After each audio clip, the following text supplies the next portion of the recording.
Hey, Governor Haley, would you like to respond? Are you So, bought Brett, and paid what for? I would like to say is the fact that I think this is exactly why Margaret Thatcher said, if you want something said, ask a man. If you want something done, ask a woman. Ambassador Haley, speak to the parents out there. There are probably TikTok apps on half the phones in this auditorium. No, I'm going to speak to the fact that two people hit me and you didn't let me respond. How do you get TikTok banned if you use it? Well, I want to laugh at why Nikki Haley didn't answer your question, which is about looking at families in the eye. In the last debate, she made fun of me for actually joining TikTok while her own daughter was actually using the app for a long time. So you might want to take care of your family first. Leave my before daughter preaching out to of your anybody else, your voice. adult daughter. The next generation of Americans are using it. And that's actually the point. You have her supporters propping her up. That's fine. Here's the truth. You're just the easy scum. answer is... So, warmonger Nikki Haley, bird brain Nikki Haley, as Trump calls her, she got dealt with during the debate. She got exposed. Vivek Ramaswamy put her on blast for being a full-blown hypocrite. You saw her getting upset, rolling her eyes. You can tell that he got under her skin. So now the Feminist Brigade has come out to defend her, because it's okay that she was calling him scum. She said he's dumb, doesn't know anything. If he said all the stuff that she said, including that feminist line talking about get a woman if you want to get something done, whatever. If Vivek said all that, he'd be destroyed. They destroy his political aspirations in his infancy. But she could come out here, talk about how strong of a woman she is, how you need her, somebody like her in that role, even though she's a warmonger and a feminist and nobody wants to hear all this feminist nonsense. But when Vivek exposes her hypocrisy, oh, he's a sexist. How dare you say something like this? And these feminists, they don't even address the actual issue of it. They just say, oh, look at Vivek. He's been terrible. He's attacking her daughter, even though her daughter's an adult. So we're going to talk about that. We're going to go over some of the reaction of this moment and the reaction of the debate and Nikki Haley standing overall. This is the Bicycle Podcast.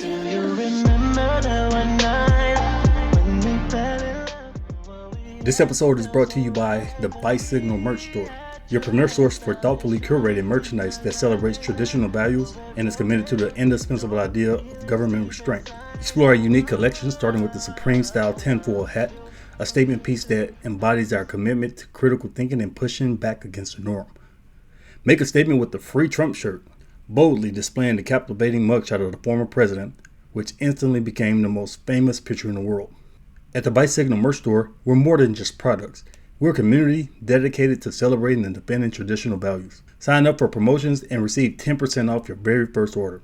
Don't miss out on these exceptional items. Embrace tradition, champion freedom, and shop now at tvsmerch.com. So Vivek Ramaswamy rightfully called her Dick Cheney in high heels because this woman's a full-blown warmonger. We all know the reputation of Dick Cheney. We know what happened with the mushroom cloud. George Bush talked about how they dragged us into multiple wars using fear-mongering off of 9/11, using the sensitive emotional state the American people were after 9/11.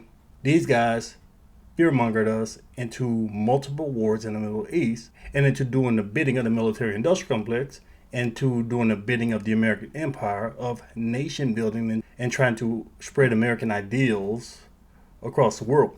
So we know the reputation of Dick Cheney, and look at Nikki Haley. When you listen to this woman talk, she's bloodthirsty. She won't send her own daughter. Like I said before, she would never send her own daughter to the Middle East or to Russia, somewhere to wage war. But she'll send your daughters. She'll send your sons and daughters to die for the money, the profit of the military-industrial complex.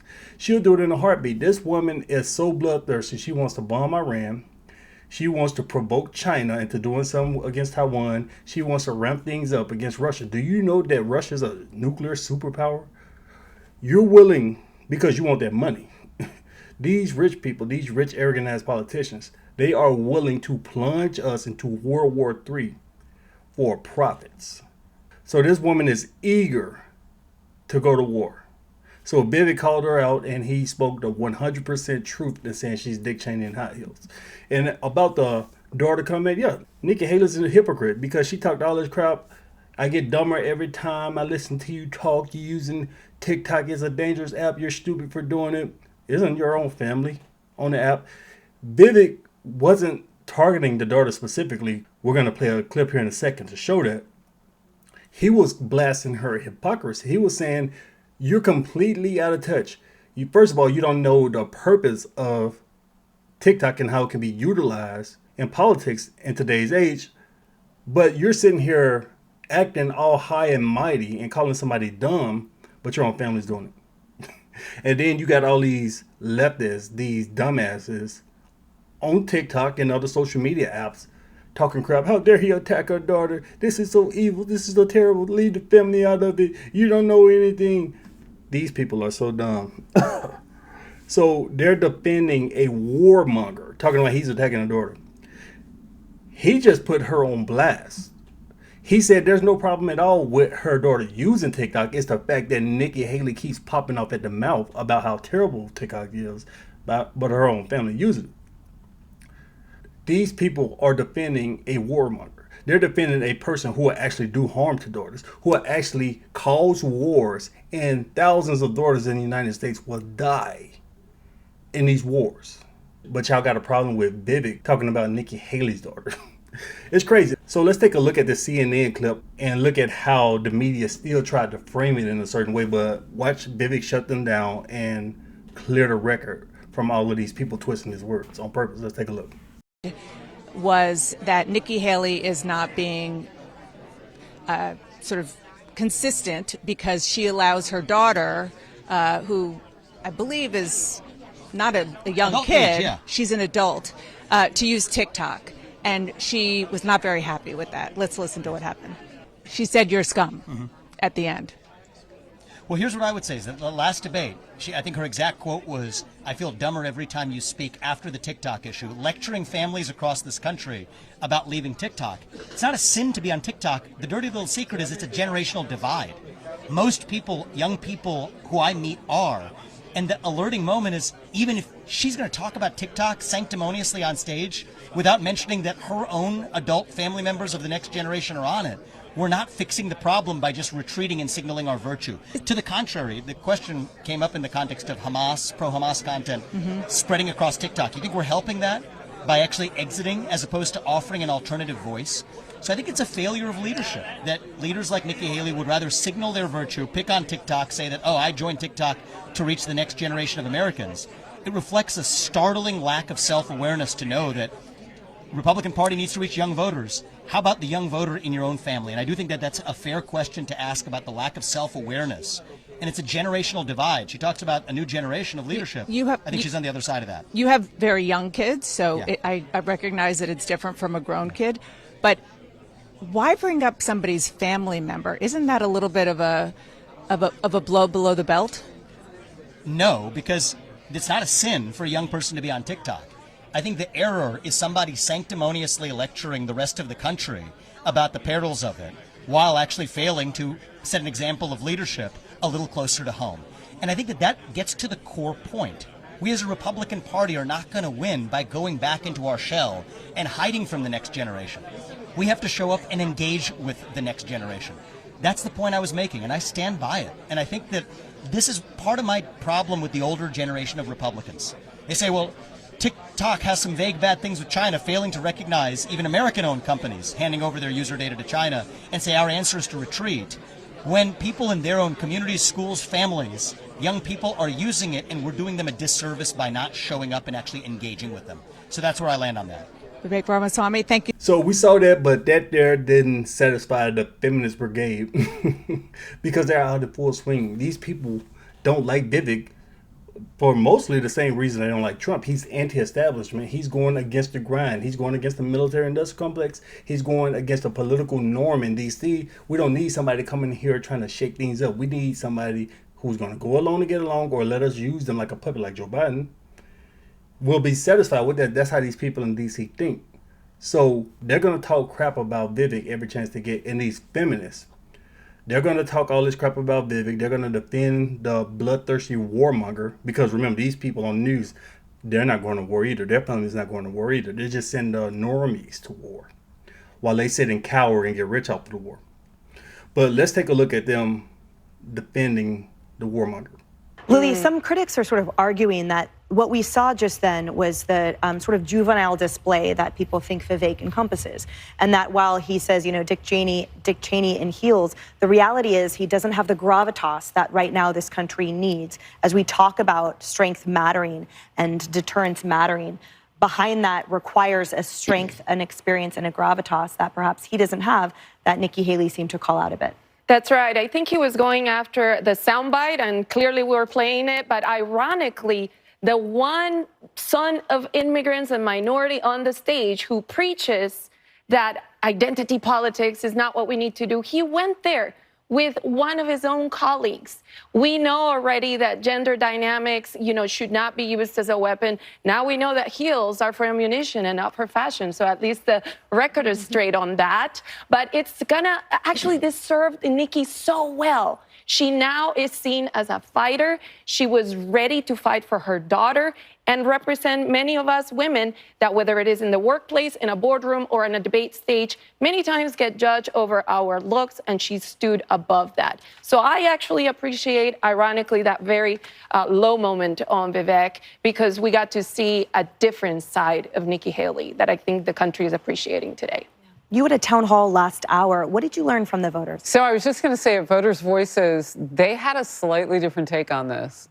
First of all, there was some, disbelief that Nikki Haley wasn't given the opportunity to immediately respond to that, whereas others who were attacked on the stage seemed to be. I don't know. We're not inside that debate hall at that moment, at that debate host table, so who knows what was going on. But that was one criticism. The other was that Vivek got up under her skin.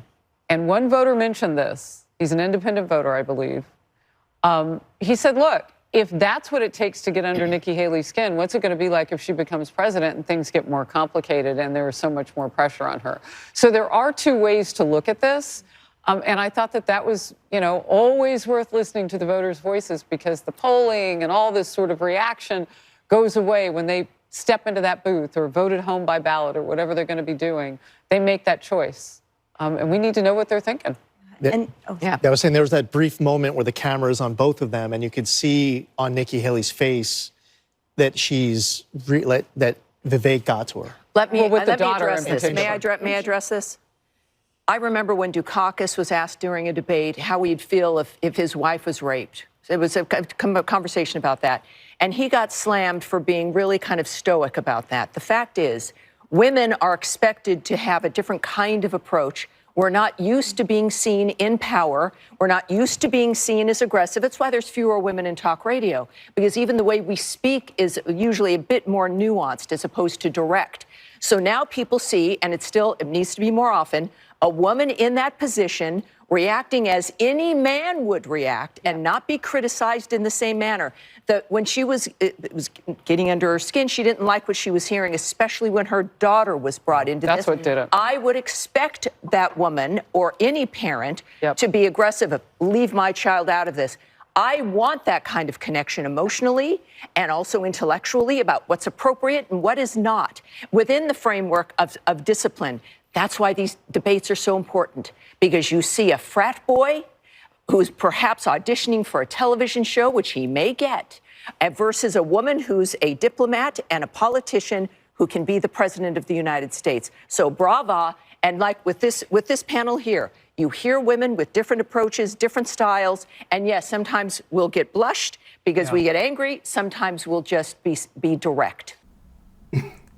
It's crazy how this works. So they trying to talk her up, talking about Vivek is sexist, all this feminist stuff, woman this. Y'all always have a problem with women doing this, women doing that. No, the problem isn't her being a woman, because Vivek would say the same thing if it was a man. You saw him, he actually attacked DeSantis in that same sentence. If the moderator would have shut the hell up, you would have heard him cleanly take that shot at DeSantis, because he said we have two of them in high heels.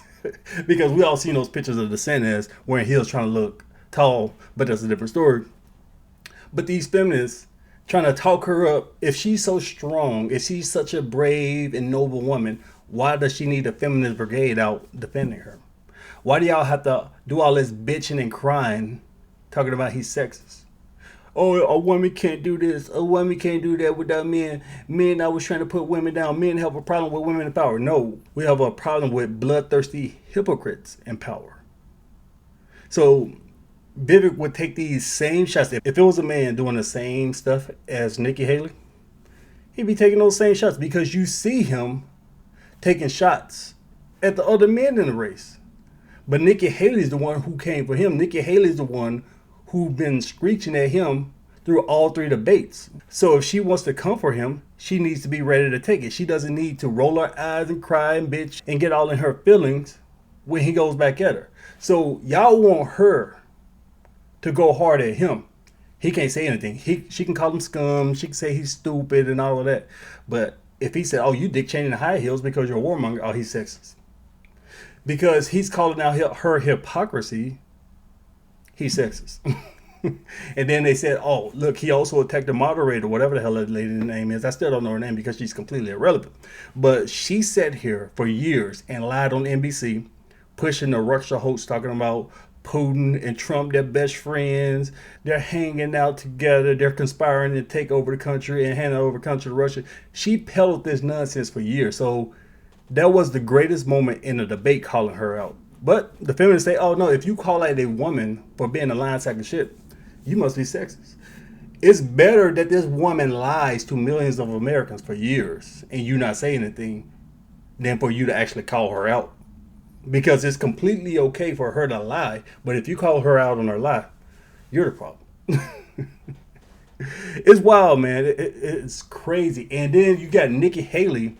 She's talking about leave my daughter's name out your mouth. These people are talking about, oh, it was below the belt. He shouldn't have said this. What a terrible thing. Leave the families out. Isn't Nikki Haley going after Joe Biden's son? Let's look at this. So this is a completely different story right here, but I thought we couldn't talk about families. I thought it was below the belt to say something like that. So Nikki Haley, oh, it's okay. She can go after her political rivals' children. But if one of her political rivals goes after her, using her daughter, not even going after her daughter, just using her daughter to expose hypocrisy, oh, it's sexist. So that's the problem with these women, because they want all of the benefits, but they don't want to deal with any of the possible backlash, any of the possible issues. So you want to get on stage with the big boys, you want to talk all your crap, but when they talk crap back to you, oh, it's a problem. It's sexist. So if you get in your feelings, Vivek getting under your skin, how the hell are you going to deal with Putin? How are you going to deal with Rocket Man in North Korea? How you going to deal with G? You see G, he might be plotting, or maybe he doesn't give a damn about taking over the East Pacific. Maybe he's just trying to build up to defend China against American imperialism. Or maybe he has bigger plans to surpass the United States and make China into a superpower. But if you want to be the president, how you going to deal with somebody like that if Vivek Ramaswamy is getting under your skin? Because those people over there in China and in Russia, those people in the Middle East who are throwing people off buildings, who are chopping people's heads off, setting people on fire while they're alive, you think they give a damn about your feelings? They'll say way worse to you, way worse. And you got to be able to handle that. You got to be thick-skinned as a president. You got to be level-headed and able to think clearly at all times. But how can you handle that if Vivek Ramaswamy is getting to you? And they also say, yeah, he went after Ronna McDaniel, the RNC chair. And she's also a woman, because we just lost a couple of gubernatorial races. Kentucky, Ohio, they passed a law, that pro-abortion law. So we had all these Republican losses over the last couple of weeks in these elections. Vivek just put her on blast. She's the chair of the RNC. He put her on blast for these losses. Oh, he went after Ronna McDaniel. She's a woman. That means he's sexist. So, not that she's doing a bad job. He just doesn't like women, I guess. And speaking of Ronna McDaniel, we're going to talk about her reaction. We're going to talk about her versus Vivek Ramaswamy. Because like I said, Vivek put her on blast, rightfully so, because she's the RNC chair. What's the RNC chair? The Republican National Committee. Your job is to push the Republican agenda, is to create more Republican voters, is to get Republicans elected. So Vivek got on live TV in front of everybody and said, look, we took all these L's. And Ronna McDaniel, you need to resign. We've been taking L's for the last 5 years in all these elections, and you still in power. How in the hell we take 5 years of L's and we haven't changed the leadership? So you think we're going to win in 2024 with the same type of leadership? This is what Vivek is saying. But they had a problem with them saying that. So Ronna McDaniel, she allegedly was booing. They said that she was close to the stage and she could be heard booing every time Vivek said something and cheering when his opponent said something about him. She was showing complete bias. Allegedly, she said within earshot of several people that she's going to make sure the RNC doesn't give him a dime, as if it's her money. And remember, this woman, Ronna McDaniel, is Mitt Romney's niece. So we see what we're dealing with here, because calling her a Republican is like calling Mitt Romney a Republican. So we have a rhino in charge of the RNC. Vivek put her on blast. Let's take a look at her trying to play defense for herself. Since Ronna McDaniel took over as chairwoman of the RNC in 2017, we have lost 2018, 2020, 2022, no red wave that never came. We got trounced last night in 2023. And I think that we have to have accountability in our party. For that matter, Ronna, if you want to come on stage tonight, you want to look the GOP voters in the eye and tell them you resign, I will yield my time to you. Well, Ronna McDaniel, the aforementioned, joins us now. Ronna, we saw you right at the end of the debate run up onto the stage and address Vivek Ramaswamy directly. May we ask what you said to him? Do you know what? That wasn't me, actually, Stuart. There must have been a lookalike. I've heard this reporting. I didn't speak to Vivek. I have not spoken to him since those comments. My apologies. You know, listen, he's at 4%. He needs a headline. I'm going to say what I've been saying to Republicans all along. Our headlines should be about Joe Biden, the border, fentanyl, crime, terrible things that are happening in this country that the American people are looking to our party for solutions. But I also will stand by my record as RNC chair. He said, I am the one who delivered Michigan for the first time in 30 years when I was Michigan chair. We just won back the House under my leadership. And I'll add one other thing. In 2022, the RNC turned out 4 million more Republicans, and we would have won the Electoral College based on that turnout. Now, we don't do the messaging. That's a fact. We don't do it. there have been reports that you have trouble with candidates, that they don't always, not exactly toe the line, but they don't always take your advice or direction. Is that accurate? Yeah, they have pollsters, they have their campaign managers, and the candidates craft their own message. As you can see, there's no accountability there. None whatsoever. She's trying to say, well, these were state, these were local. But shouldn't you have some type of culpability with this? Because you're pushing the Republican agenda and ideas across the entire nation. Obviously, it's not working as well, or your messaging is not getting out. Something's going wrong because the federal level trickles down to the state level. But she wants to say, oh, I have nothing to do with it. That's not my fault at all. I've been taking 5 years of losses, but it's not my fault. So let's take a look at Vivek. He was on the Patrick Bet-David podcast. Let's take a look at what he had to say about the whole thing. How was dinner with your family and Ronna McDaniel last night? You know, it was, well, she said she refused to pay the bill because she's not, I'm not going to get another cent from the RNC. Yeah, I saw that. Can you believe she this? say that? Can she say that? I mean, not legally. I mean, if you think about your duty is not your money. Yeah. It's not your money, right? And so, I don't know if people, you think people know what we're already This is the talking story about. you're talking about right here, Yeah, right? people already know what we're talking about. He's an asshole, yeah. total asshole. So just so people, if they didn't watch the debate the other night or whatever, I am a believer in accountability. Okay, so this woman is appointed chair of the RNC, Republican National Committee, in 2017. Let's just do the math. It's not that complicated. 2018, loss. 2020, loss. 2022, no red wave. 2023, bad trouncing. So insanity is expecting a different conclusion unless you're going to make a change. This is the person who's running the Republican National Committee. So that had happened the night before the debate, the 2023 trouncing.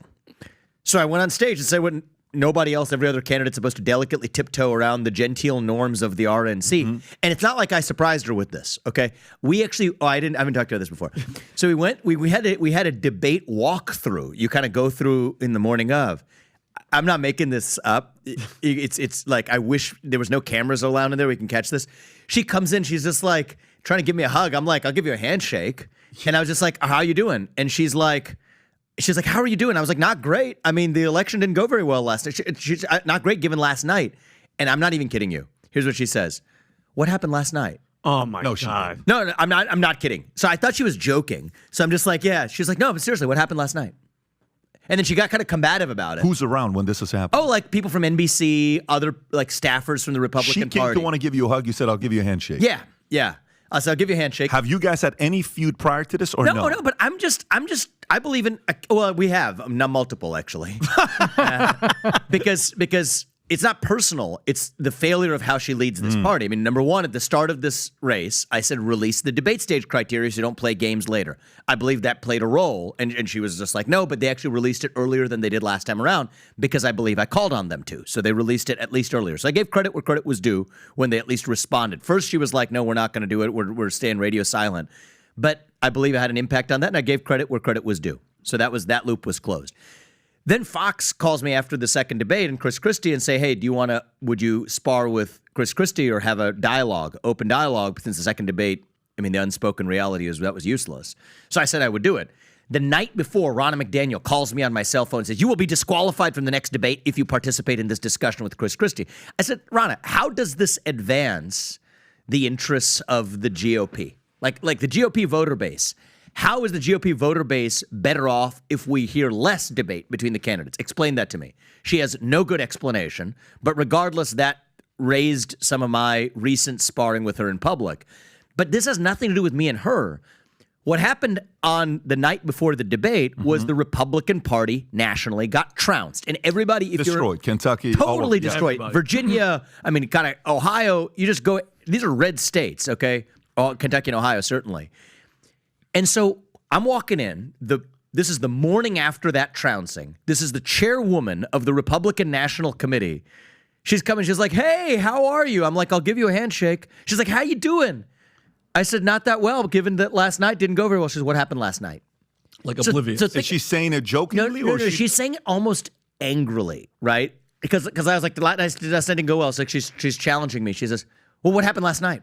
Oh, okay. Like, what happened last night? I don't know what happened last night. Tell me what happened last night. Yeah. And I'm just like, this is the person who's accountable for running the Republican Party. I said, we lost the election. She said, we have nothing to do with that. Really? I run the National Party. These are state races. We have nothing to do with that. So where's and then says and then starts to like escalate her voice and says, I refuse to fall on the sword for this one. I refuse to fall on the sword for this one. This is not my fault. And it's like, okay, clearly she's been criticized. How many all day minutes for before this. you hit the stage is this happening? Oh, this is like early. This is in the morning. So you got this woman with a horrendous track record. I mean, let's take a look. Somebody like John Fetterman was elected to the federal level. She says she's in charge of the federal level, the national level. John Fetterman was elected as a senator. Let's take a look at one of the Democrats that was elected on her watch. Mr. Fetterman, we're going to begin with you. Your political experience includes serving as the mayor of Braddock, a small borough near Pittsburgh, and one term as lieutenant governor. You're running for a seat that could decide the balance of power in Washington. What qualifies you to be a U.S. senator? You have 60 seconds. Hi, good night, everybody. I'm running to serve Pennsylvania. Again, my Dr. L believes that I'm fit to be serving, and that's what I believe is where I'm standing.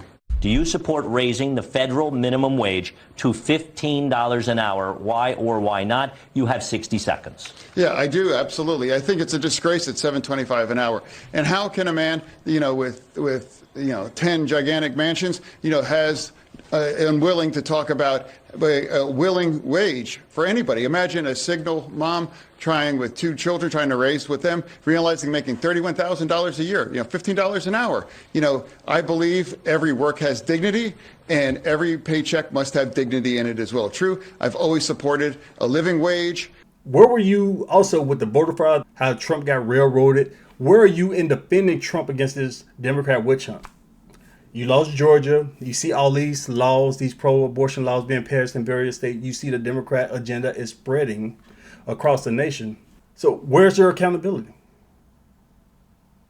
So this woman, she needs to resign immediately because having her sit there and maintain that power and still collect that paycheck and have the prestige of her position, not good for the Republican Party, not good for the nation in general. And while we're on the topic of accountability, we're going to talk about some other type of accountability. We're going to talk about the criminal justice system, specifically in some of these large liberal cities. So a guy was just arrested in New York City for firing a couple of shots in a subway. Apparently, he was trying to be a good Samaritan. They said a woman was being mugged by some vagrant in the subways. We see all these homeless, drug out vagrants all the time. These aggressive people, maybe they have mental health issues. Maybe they're completely out of their mind on drugs. Something's going on, but people in New York City, we constantly hear stories about things like this happening. So this guy, he didn't fire at the guy. He didn't fire at a specific person. He shot in the air, apparently. Well, not really in the air, kind of at the ceiling because they're in a subway area. He fired a couple of shots and he got arrested. Let's take a look at the story. Suspected of opening fire in a subway station, an alleged vigilante who police say used the weapon to try to stop a crime. News 4's Ida Siegel's in Midtown. More on the charges that he faces, Ida, for what the MTA calls a reckless attempt to foil a robbery. Yeah, that's right, David. The MTA and the police saying that. It happened here at the 49th Street subway station behind me last night. That one man who is being called a vigilante fired one shot. He didn't hit anybody, but he is now in custody. Were you trying to protect someone? 43-year-old John Rote in handcuffs tonight, led away from the transit police station in the subway. Police say he is the man they've been looking for since yesterday, who allegedly tried to stop a mugging by firing a gun inside a train station. The video of the incident sent straight to MTA officials. I've looked at the video. It's, I would say, unusual. He sort of looks very calm, pulls out a gun, fires two shots, calmly puts the gun back in a bag and walks away. I mean, it is weird. It happened around 9:15 Tuesday night. Police say a 49-year-old man known for swiping people into the subway and then demanding cash was also trying to mug a woman at the NRW station at 49th Street and 7th Avenue. That's when police say the so-called subway vigilante pulled out a gun and fired into the air. An action officials say was not only illegal, but incredibly dangerous. Anyone could have been hit by that shot. That shot just went astray. An innocent person, someone walking their child, could have gotten hit by a bullet. In this case, no one was hurt, and the would-be mugger was arrested. But Rote initially got away, and there was some concern he would try to stop another crime in the same reckless manner. That's not what we need from anybody in this system. Law enforcement sources say Rote did not have a gun permit, but even if he did, he still would have broken the law.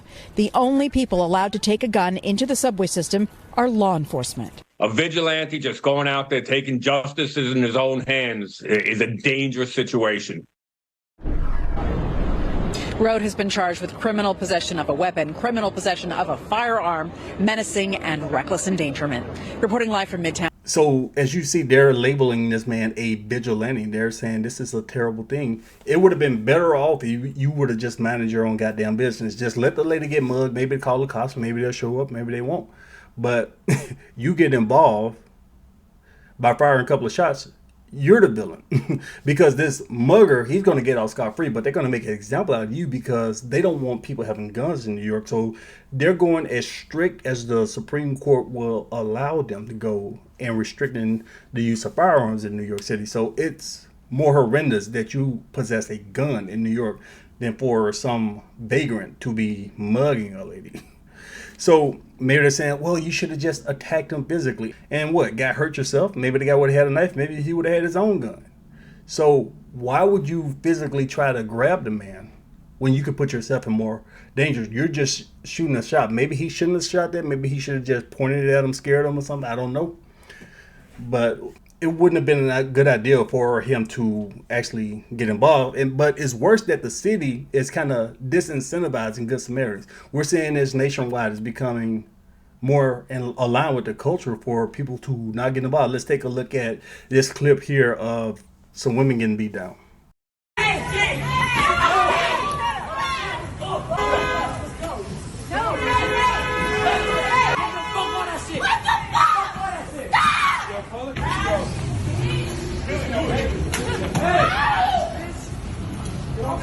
Fuck you, nigga! Just don't rock on me! Fuck all that shit! What the fuck?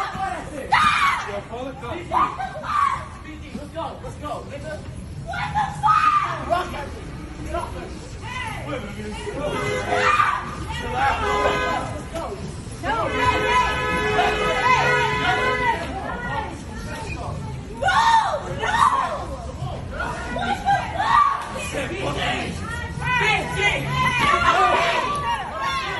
So apparently there's more to the story here, but as we can see, a lot of these people passing by, first of all, they're desensitized to these type of things because you can see how lackadaisical everybody was, but people are not trying to get involved with this.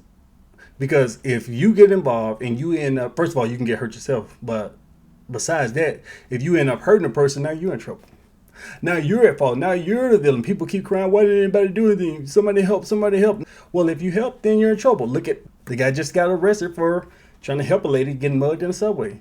And then famously, we know the story from earlier this year, the Danny Penny situation, when apparently there was this homeless guy, this Michael Jackson impersonator, just such a good man as the media tries to portray him. Apparently he was being extremely aggressive and threatening people on the subway, talking about he was going to kill people, he ready to die.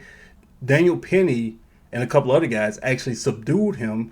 Daniel Penny ended up choking a man out and he died. But a lot of the witnesses were saying, we're glad he did it. I felt safer when Penny got involved because I didn't know what the hell this guy was going to do. This guy was looking very dangerous. So Penny kind of rescued us. That's what a lot of the witnesses are saying. But nonetheless, this radical justice system threw charges at this man. They're trying to throw the book at Daniel Penny. He's still going to court right now. They've charged this man with manslaughter and negligent homicide. So we're going to see what happens in this particular case. But all these stories are showing that the nation, the criminal justice system, this liberal rule of law that we have is incentivizing people to mind their own business. So if you see somebody getting mugged, if you see a dangerous man on the subway talking crap, women getting beat up, I guess you're supposed to mind your own business. You can't be a good Samaritan, because if you're a good Samaritan, you can either get hurt yourself or you can end up in prison for subduing a criminal. For stopping a criminal, you're a vigilante, a killer, a murderer for stopping a criminal. So if you see some madman on the subway about to beat up an old lady, about to attack an old lady, screaming, hurling insults and threats and stuff, hey, mind your own business, I guess. And for the people who could be victimized by these type of people, I guess you got to stay strapped. You got to protect yourself. Be prepared when you're out in public at all times to protect yourself. Remember we had that other story, the lady who scammed all those people out of like $30,000. She was saying that she got hit with a brick. She had these pictures posted saying somebody asked for her to go out with him and she rejected him, so he hit her with a brick and the man didn't do anything. So social media destroyed all these men who were around. They were trying to dox the men who were in the background of the video. They were trying to figure out who they were so they can personally ridicule them and go after them, cause them their jobs and other things, even though the lady was lying. We found that at the end. They were saying, why weren't you good Samaritans? If a lady gets hit with a brick, why didn't you get involved? Why didn't you put your own life at risk to save some strange feminist lady? So you can't win. So if you mind your own business, now you don't give a damn. You're a terrible person. But then if you get involved, now you either personally hurt or you get arrested for stopping a criminal. So the bottom line in this whole thing is to, for one, protect yourself at all times. And two, I guess mind your own business, because that's what the criminal justice system is pushing people to do. But let's move on to some entertainment news. Let's talk about the Marvels. So the Marvels is out this weekend, just came out Friday, and it's not looking good. We saw this beforehand. I haven't made a video about the Marvels yet, but we saw what was coming. I was tracking everything, and it was looking pretty scary for the Marvels. It was looking like Marvel was in panic mode because the pre-ticket sales were atrocious. The numbers were absolute dog shit, and it was looking like this thing was going to completely bomb. So mind you that they spent $330 million between producing this movie, doing a bunch of reshoots, scrambling at the last minute to change the post-credit scene. Allegedly, they tried to change things to create more buzz and get more ticket sales by adding one of the X-Men in the post-credit scene, and but between spending over $100 million in marketing a movie, they're well over, probably closer to $350 million. And let's look at this headline here. The Marvels has the worst opening weekend ever for any MCU film at $47 million. This is atrocious. Captain Marvel, which was a prequel to this one, did decent. Captain Marvel was somewhere around $1 billion, but that was really because of Infinity War Endgame. Because remember, at the end of Infinity War, at the very end, Nick Fury pressed a button to call for Captain Marvel, and everybody was like, "Oh my God, this is important. We need to see it." So you sandwich Captain Marvel between Endgame and Infinity War, and making it seem like it was must see, as if it was crucial to the overall narrative. We found out that Marvel tricked us. So that's the reason why that movie did so good. It wasn't because of Brie Larson with her resting bitch face. It wasn't anything to do with the character Captain Marvel, because Captain Marvel has never caught fire in the comics. Captain Marvel has never had massive sales in comic book stores because this character has never really caught on with the fan base. But you create a film pushing all this feminism, pushing all this equity, diversity, inclusion, whatever you want to call it, and your movie bombs. Does absolutely horrible. In fact, let's look at this here. These are the lowest grossing Marvel Cinematic Universe movie openings. So the lowest opening weekends in MCU history. The bottom of the barrel, the lowest one, the Marvels at $47 million, and way lower, over $8 million less than the Hulk. And remember, the Hulk was made, 15 years ago? Ticket sales have nearly doubled. So if the Hulk with the same ticket sales came out now, it would be over $100 million. So it would be more than double. You got more than double the ticket sales as a Hulk did. This is atrocious. Ant-Man and some of these lows like Captain America, Thor, the Hulk, this was early on in the MCU when people were grasping the concept of the MCU. People didn't know it was this large cinematic universe. They were just introducing the characters. But you can really put it along something that's more recent, like the Eternals. Came out in 2021 during this whole COVID scare when they were fear-mongering, making people stay at home. The Eternals, way more than a Marvel. So the MCU is dying. Let's look at this cinema score here. So the Marvels is the lowest in MCU history, obviously tied with that atrocious Ant-Man movie that came out earlier this year. And again, Eternals, because what they did with Eternals was took a bunch of obscure characters, a bunch of unknown characters, and changed them. They used the characters' their name. They wanted to turn some of them gay without too much pushback because people didn't know these characters to begin with. So that movie did terrible. And Ant-Man 3, with all the potential it had, was absolute dog shit. So the Marvels is tied with them in cinema score, which basically means, as you can see, all these movies here have an A, but these movies here have a B. B sounds like it's decent, but when it comes to these action adventure type, sci-fi type movies, like these Marvel movies, a B is terrible. A B is good for a horror movie, but these type of movies having a B is terrible. And what it indicates is word of mouth for this movie is going to be piss poor, which means they're going to have an enormous drop off the next weekend, and they're not going to make their money back. They needed to make about $650-700 million to break even on this. To see profit, you need to get somewhere about $800 million to really be comfortable and to be happy with this project. So even though Bob Iger had investors thinking that they were really confident with this movie and it was going to do well, they're about to lose probably $200 million on this movie. And it's their own fault because they have absolute dog shit writing, garbage writing. They pushing all this diversity, equity, inclusion, feminism. They're talking about most of the heroes in the MCU are going to be female, wokeness. They changing the race of characters for no reason at all. Like I said in Eternals, turning some of the characters gay for no reason at all. All they had to do was follow the money. So Endgame comes, you're done with the Thanos sequel, so quickly move on to something else that fans will be excited about without the wokeness. All they had to do was move right on, right away to the X-Men or to Doctor Doom and the Fantastic Four, something like that. But no, they wanted to slap their fans in the face and say, we can put out all types of crap and you guys are still going to be here. As you see, they flooded Disney Plus with all types of garbage shows like She-Hulk and Secret Invasion, a show where they completely destroyed the character of Nick Fury and completely embarrassed the character. They're going to lose a ton of money with this, but nothing's going to change as long as we have the same leadership. As long as Iger them, Kevin Feige them are in charge of this, we're going to see the same old stuff. They, for the sake of their liberal ideology, they will burn the MCU to the ground. They will burn Disney as a whole to the ground to push their Democrat agenda. And on top of that, these guys are arrogant as hell. Kevin Feige and them, they think they know everything, and they think that they can sell anything and that their fan base is going to buy it, even though over the last several years they've been hemorrhaging money on all these box office bumps.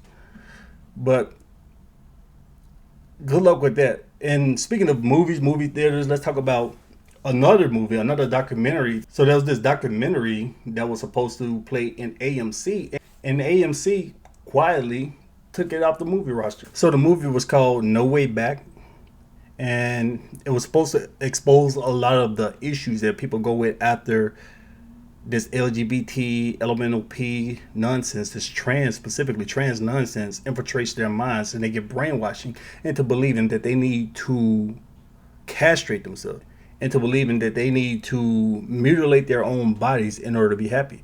And in some cases, how the parents are blackmailed by doctors, by psychiatrists who say, look, if you don't let us chop the penis off your son, he's going to commit suicide. So let us mutilate your child, or you'll be guilty of a kid who committed suicide. What the hell? There was no scientific evidence of this at all. There was no basis to show, okay, this kid had suicidal tendencies. If we chop his penis off or chop her breasts off, that they'll be less likely to commit suicide. There was no evidence to show that that was true, but they were blackmailing people because, first of all, these physicians and these pharmaceutical companies, they make money off of this. And then the radical left, they get to spread their religion, their ideology, just demonic religion of LGBT elemental P-ism. So instead of getting real help, these people were pushing to doing something that there was no evidence at all that they would be helped from. It's a pretty sad sight to see because it's still happening to this day. And the suicide rate for these transgender people is insane. 40%, when you take the aggregate over all the transgenders in the United States, 40% of them are suicidal. That number is insane. And if you look more deeply into it, in some cases, it can run up to 60%, 70% in some cases. When you talk about like the military veterans who became transgenders, when you talk about some of the kids who are transgender in high school and they're bullied or allegedly bullied, or they're saying their family won't accept them, or people who grew up in certain environments, the suicide rate of some of these people pushes up to 60%. And castrating them, mutilating their bodies doesn't do anything to help them. In fact, we had one of the famous ones, Jazz Jennings from that reality show on TLC, who clearly regrets what happened to him, how he's a grown man and his penis has been chopped off years ago and is gone forever, and his demon of a mother is still entrenched in this ideology. So even though this man, everything in his mind is telling him that something terrible has happened, he's been brainwashed for years since he was a small child. So he's at the point where he doesn't really understand. He can't grasp it, but he just knows something's wrong, and his demonic mother is pushing him away from him. Let's take a look at this. So, are you feeling like you wanted to start talking about? Are you okay? I'm okay. I'm like I'm gonna cry. But You know I can't get out of my head. I know. No, listen. It just doesn't stop. It's okay. Give me a hug. It's okay. I know what you're going through. We've been there before. No, it still doesn't stop now, I and know. I'm already going Well, back to negative. But the more you're talking about yourself, it gets harder. Mhm. You're digging in, and it's making you put a magnifying glass on what's already difficult as it is. So this is hard for you. I know, and we don't want to push And you I know anymore. I'm the one doing it. Like, I know you're your own worst enemy. I feel kind of all over the place, and like my mind is very cluttered and not clear. And I really want to have that clarity. I really want to understand myself and be able to read my own soul and what I want. And it's just very challenging. And I think I'm kind of breaking down a little bit and spiraling into negativity. I just want to feel like myself. Like, that's it. I don't Like the care. old Jazz? All I want is to be happy and feel like me. And I don't feel like What me is me? ever. So yeah, we can see it's just demonic. This is pure evil, what his mother did to him, and this is just an example of what's happening in families all across the country. And a lot of the adults are also having issues with this. But we're going to talk about AMC. We're going to dig deeper into this issue and see exactly what happened here. AMC Theaters has abruptly canceled screenings of a documentary film showcasing the experiences of detransitioners following a campaign by a transgender group to help the film pull. Because these guys are fascists. They know that the greatest threat to their demonic religion is to have opposing viewpoint. It's to have people speak against it. So we're in a country where allegedly there's freedom of speech, but these people know that if they have people speaking against what they're doing, if they're brainwashing somebody and that person goes to talk to other people who give them different perspectives, then their brainwashing won't be as effective. So they know that the best thing that they can do is have their brainwashed victims not be exposed to other points of view. Therefore, they campaign against anything that goes against their ideology. No Way Back, the reality of gender affirming care, shares the stories of 5 young detransitioners and insight from a dozen medical experts on the harm being posed by the healthcare providers pushing transitions. So some of these healthcare providers, they also believe this. So these guys have legitimately fallen into this ideology. Like I said, it's very religious. Like, so even though you would think as a healthcare professional who studies this stuff, who understands the science, they should know better.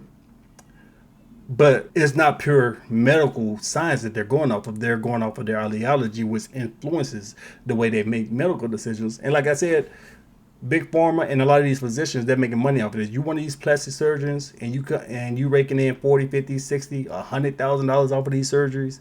And then you put these people on puberty blockers, all these hormones, and they have to come back and see you constantly. Big Pharma, they're making a lot of money. A lot of money being made off of castrating teenagers and young adults. Producers of the film claim AMC shelved screening scheduled to begin June 21st. Okay, so this was a few months ago. After intense pressure from a group called the Queer Trans Project, which did not have access to the view of the full documentary. Queer Trans Project. What does that even mean? I really don't care.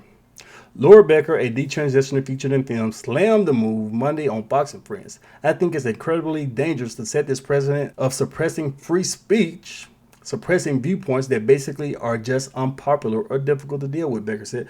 Well, that's all they can do. Because they don't have a true argument. All they can do is brainwash people, tell them that you need to have this surgery, blackmail parents. If you don't let your child have this surgery, then they're going to commit suicide. They got to blackmail people, brainwash people, and then keep people from hearing the truth. Keep people from hearing a different point of view because their brainwashing won't work. Trans inclusion in schools. Yeah, keep these demons away from schools. Keep these demons away from school kids.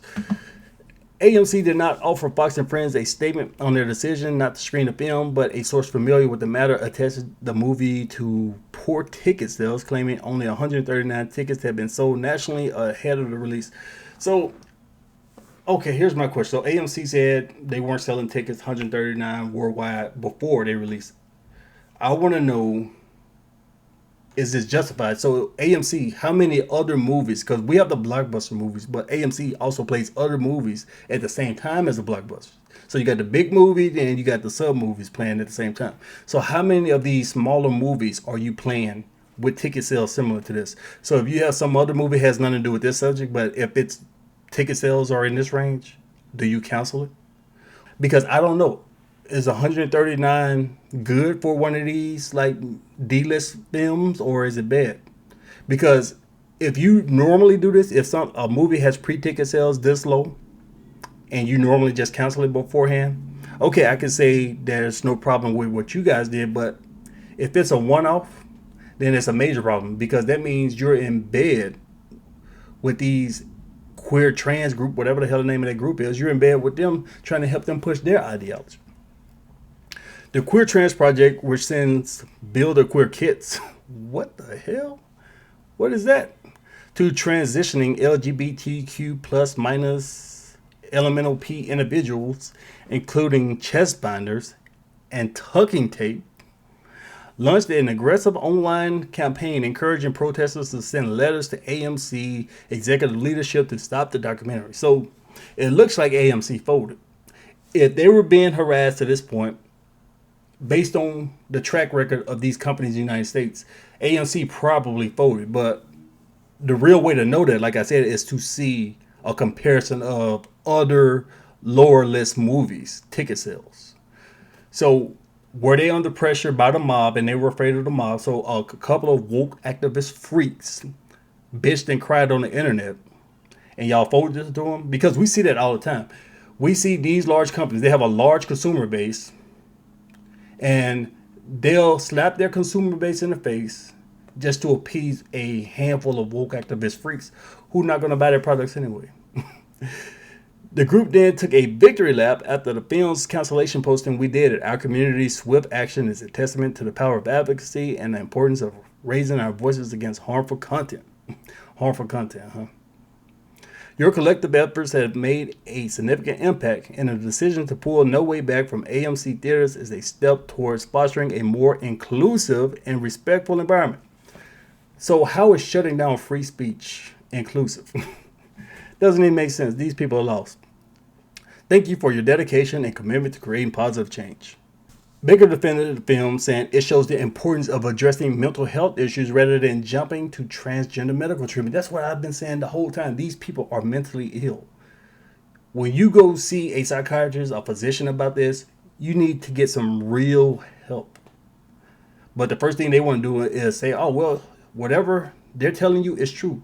If you've been brainwashed into believe by social media, by your teacher, by whoever, that you're the opposite gender, all we need to do is put you on puberty blockers and put you on a list to get castrated. So that's what they do instead of actually helping these people, because there's more money in it. And like I said, a lot of these people, a lot of these physicians accept this ideology. So they're going to push it. When they get the opportunity to, they're going to push it. She began transitioning to male as a teenager by taking testosterone and removing her breasts. You see what I'm saying? She mutilated her own body because of this bullcrap. She detransitioned at 22 years old after being evaluated with PTSD. But the damage is done. I think there is a large-scale eradication of boundaries and common sense, especially when it comes to children's developmental health, she said. They are being fast-tracked on a conveyor belt-like system to getting surgery and hormones which create permanent damages instead of addressing their actual mental health concerns. So as you can see, the radical left, they don't want a movie that's going to push this out where it's going to give the information to more people. They don't want something like this being seen. They don't want these people who are being brainwashed to have the opportunity to watch a movie to show, wait a minute, maybe I just need some real mental health help. I don't need to be put on this conveyor belt like system. I don't need to be fast tracked into getting transitioned when all I really need is some actual help with what's going on. Yeah, these LGBT elemental P people, they don't want that being seen. Although Becker said the issue is nonpartisan, she is grateful conservatives are speaking up. Yeah, it is a nonpartisan issue. So the radical left, they've accepted it as demonic ideology, and the conservatives, they're just using common sense in the whole thing. There are many moderates, liberals, and independents such as myself and the filmmakers who are just trying to increase awareness about mental health issues and medical ethics. It's not political, it's not pro-gay, it is pro, neurodivergent acceptance, all sorts of so-called liberal and progressive values. But in this case, the boundaries are being crossed to harm people, and the liberals are afraid to speak up about it. Yeah, so you have, like I keep saying, the radical left, because you have a large section of the Democrat Party who also are against this stuff, but they are afraid of their woke base. They're afraid of a handful of activist freaks in their own party, so they fold, they capitulate to the whims of the radicals in their base instead of actually pushing common sense policies. A statement from the film's distribution company, Deplorable Films, read in part, it is quite evident that those undertaking this crusade against this film have not had the courtesy of seeing it before such extreme actions silence it. We stand by our filmmakers. So hopefully, even though this film was canceled, hopefully there's a way to get the word out. Hopefully people will see it on streaming. Hopefully platforms like Netflix and Hulu, I don't know about Hulu because they're owned by Disney, so they might not show it. But some of these larger platforms, hopefully they'll put it on there. Hopefully they don't fold to the mob. And hopefully they'll try to help push stuff like this. And maybe there's other movie companies who can say, look, AMC didn't want to do it, but maybe we can put it in our theaters. Even though AMC is the largest theater in the world, they have the most movie theaters, so getting your movie in AMC is the best place to go, because that's when you're going to get the best, because that's where you're going to get the most eyes on it. But it's a damn shame, man. This whole thing is pretty evil. It's destroying society. You don't see this across the world. You don't see it through most of Africa, Middle East. You don't see it in Asia, Russia, but you have it going on in the West. The West, they go around with their chest sticking out, thinking that they're better than everybody. They're trying to preach morals and standards to everybody. At the same time, they're preaching to their own citizens that they should mutilate the bodies of their children. So that's all I got to say about that. So if you enjoyed today's episode, leave a like, share it, and I'll see you guys next time.